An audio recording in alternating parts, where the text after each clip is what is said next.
મહેસાણાના કડીમાં દુઃખદ ઘટના બની. કબાટમાં પુરાઈ જતા 7 વર્ષની બાળકીનું કરુણ મોત નીપજ્યું છે. કડીના કરણનગર રોડ પર સુકન બંગલોઝમાં આ કરુણ ઘટના ઘટી છે. માતા ધાબુ સાફ કરવા માટે ગઈ અને બાળકી કબાટમાં પુરાઈ ગઈ. 7 વર્ષની દીકરી રમતા રમતા કબાટમાં પુરાઈ ગઈ. ગૂંગળામણના કારણે બાળકીનું મોત નીપજ્યું. તો માતા પિતા માટે આ લાલ બત્તી સમાન કિસ્સો સામે આવ્યો છે. મહેસાણાના કડીમાંથી આ કિસ્સો પ્રકાશમાં આવ્યો કે જ્યાં એક 7 વર્ષની માસૂમ બાળકીનું મોત થયું છે.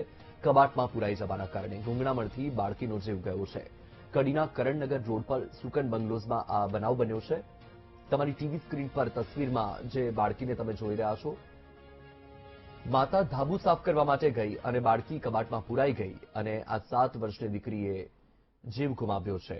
વધુ માહિતી મેળવીશું સંવાદદાતા સુધીર છે ફોનલાઈન પર. સુધીર, જણાવશો કે આ જે ઘટના બની છે, 7 વર્ષની બાળકીનો જીવ ગયો છે, હાલ આ જે બાળકીનો જીવ ગયો તે મુદ્દે શું વધુ અપડેટ સામે આવી છે?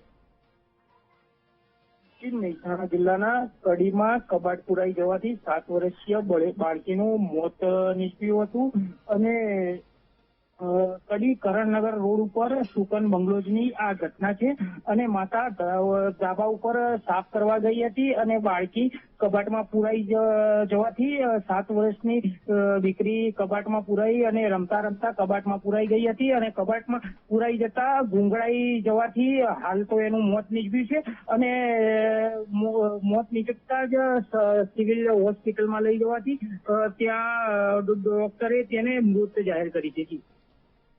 જી બિલકુલ સુધીર, માહિતી બદલ આભાર.